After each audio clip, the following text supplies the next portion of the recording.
दोस्तों, समाज सेवा करने वाला महान पुरुष आज शिक्षा व्यवस्था सुधारने के लिए संघर्ष कर रहे हैं। आज चर्चा का विषय हो रहा है। दोस्तों, कौन है वो महापुरुष? क्या पता है आपको उनका नाम? उनके बारे में पता है? जीवन का संघर्ष क्या है उनको पता है, इसलिए वो आज शिक्षा के संघर्ष के बारे में संघर्ष कर रहे हैं। दोस्तों, वो है सोनम वांगचुक। उनका जन्म 1966 1 सितंबर लद्दाख के उल्टोकप गांव में हुआ था।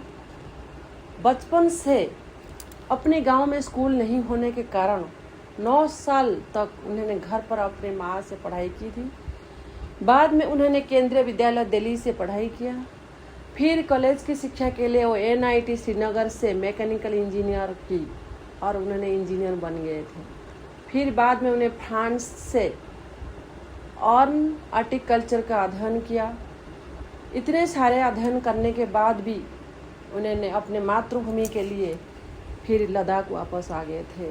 वो अपने मातृभूमि के सुधार करने के लिए, उसका विकास करने के लिए वो अपने मातृभूमि में वापस आए थे। 1988 में उन्हें लद्दाख में शिशोमल student education and cultural movement of Ladakh की स्थापना किए, जहाँ पे वो ड्रॉप आउट बच्चों का शिक्षा शुरू किए और अपने मातृभाषा में शिक्षा देने की कोशिश की।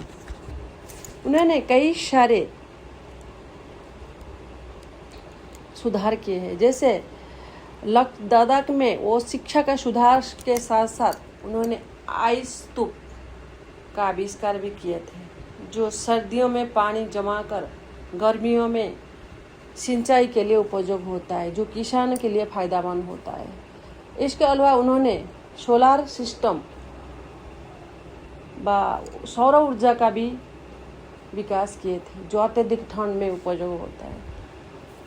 दोस्तों, इस तरह उसने शिक्षा विज्ञान अपने देश के लिए, अपने देश के सुधार के लिए, पर्यावरण संरक्षण के लिए, स्थानीय लोगों के अधिकारों के लिए लगातार कार्य करते रहे। एक साइंटिस्ट होते हुए भी उन्होंने बताया थे शिक्षा किताबों से नहीं होता है, अनुभव से होता है। मतलब जो शिक्षा हमारा अनुभव से होता है वो असली शिक्षा है। जैसे लाइफ में बहुत सारे प्रॉब्लम्स आते हैं, उस प्रॉब्लम्स को सुधार करते करते हम कुछ ना कुछ सीखते हैं, तो वो हमारी शिक्षा है।